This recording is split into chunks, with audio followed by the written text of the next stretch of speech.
The MAAC Championship Tournament trophy was in the house tonight here at the TD Bank Sports Center in Hampden, Connecticut, but it was just a regular season game. Welcome inside the Rebound, presented by Q30 Television and Q30 Sports, alongside of women's basketball beat reporter John Franklin. I'll be your host, Maury Hirschgordon. And John, the first game of our doubleheader tonight, two teams atop the MAAC, two teams that have been there for the past couple seasons, Marist and Quinnipiac, but it was Marist that had the lead at the end of the first half, thanks to one big player inside.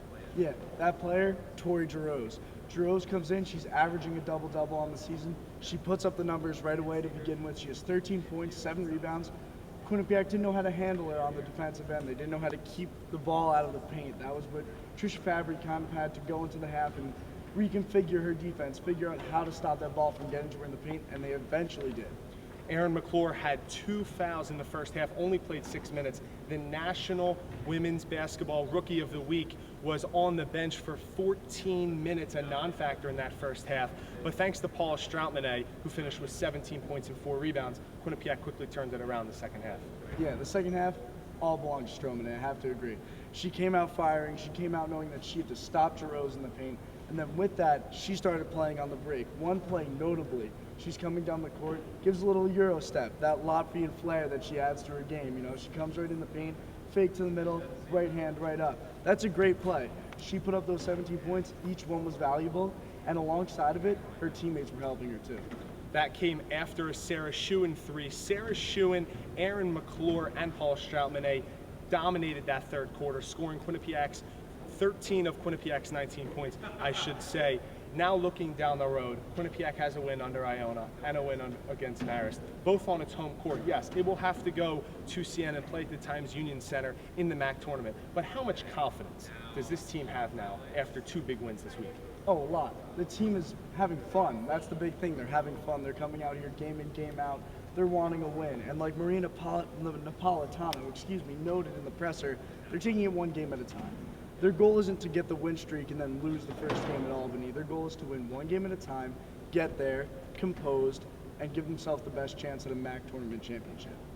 Quinnipiac had 8 different players today hit a three-pointer, which just tells you how lethal the offense can be, how much fun this team has, and how really this offense of Quinnipiac can really stretch the opposing defense. John, thanks so much for coming on. Oh, thanks a lot, Maury. Always a pleasure. When we come back, I'll have Dylan Fearon sitting next to me talking Quinnipiac men's basketball and its thrilling victory.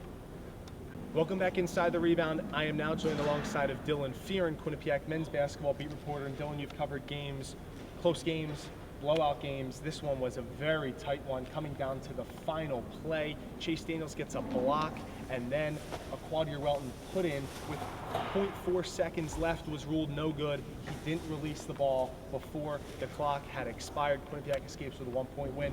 But let's backtrack to the first half. It was a totally different game. St. Peter's came out really, really strong. The exact opposite of what Quinnipiac did. It's 33-17 with 4 minutes to go in the first half. Tom Moore calls a timeout. At that point in the Quinnipiac huddle, you got to say to yourself, okay, we can be consistent and it's 16 points, or St. Peter's can blossom with the 20. And if that's the case, you're in big trouble for Quinnipiac. Or you can be really, really tough and cut it to single digits, and that's exactly what Quinnipiac did. 7-0 run, made it 9 at halftime, and St. Peter's, the team that played last night against Manhattan, is very tired, but they played really, really well, and it's only 9. If you're Quinnipiac, you didn't play well at all, and it's only a 3-possession game, so you're confident. St. Peter's is tired, and you know, things went Quinnipiac's way in the second half, great defense, and they come up with a W. Quinnipiac held St. Peter's to minimal points in that second half, despite its offensive outbursts late in the first half. Why was it that? Was it because of Quinnipiac's defense, or was it because St. Peter's was playing 2 games in 2 nights? Oh, a little bit of both. I think Quinnipiac's defense was terrific in the second half. Only allowed 22 points to the Peacocks. You look at Quadir Welton, who had 12 points and 6 rebounds in the first half, was held to just 3 points and 4 rebounds in the second half. Antoine Portley, the star of St. Peter's all season long, the freshman who's had games of 30, 28, and 25 against Quinnipiac in the first matchup in Jersey City, only had 6 points in tonight's game. Credit James Ford Jr. for locking down Antoine Portley. Credit Quinnipiac's defense for really hanging tough for 40 minutes against a St. Peter's team that's going to have a first-round bye.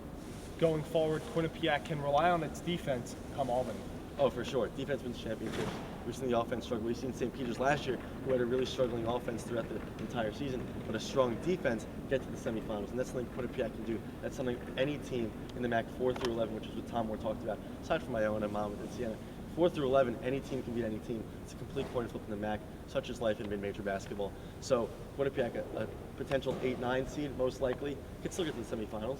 I don't see why not. I think if the defense shows up and you hit a couple threes and you don't allow what Marist did last year, if you're Quinnipiac, which was shoot 70% from three, you can go to the semifinals. One player that's the same on St. Peter's last year in Quinnipiac this year. The defenses are the same. Right. Which offensive player, though, could help Quinnipiac the most make a surprise run in the semifinals? I think it's up to Chaise Daniels. I think you know what you're going to get with Giovanni McLean. I think you know what you're going to get with Daniel Harris, who's been consistent most of the year. I think you didn't have Chaise Daniels for most of the season, to the end of the non-conference season, and to the beginning of the conference play. So I think if you look at Quadir Welton from last year, St. Peter's team could do a multitude of things on offense, get to the free throw line, post up, can shoot, right? So you look at Chaise Daniels, who can do the same multitude of things as Quadir Welton. Now that he's fully healthy, which he alluded to you in the press conference, I think both those players are similar, and both those teams can carry their programs to the semifinals or beyond. Quinnipiac wraps up its home season on Sunday afternoon. It's senior day against the Manhattan Jaspers. Tip time is 2 o'clock. Dylan, thanks for hopping on. Of course, more. Thanks a lot. Once again, Quinnipiac a 56-55 winner in the nightcap on the men's side, and earlier on the women's side a 76-71 victory for Tricia Fabbri and her Bobcats, a 13th straight for Fabbri and company. For more information, check out our website at q30television.com. Don't forget to check out our Twitter at Q30Sports and at Q30Television. For Dylan Fearon, John Franklin, Hannah Cotter, and the rest of the crew, I'm Maury Hirsch-Gordon. We'll see you next time.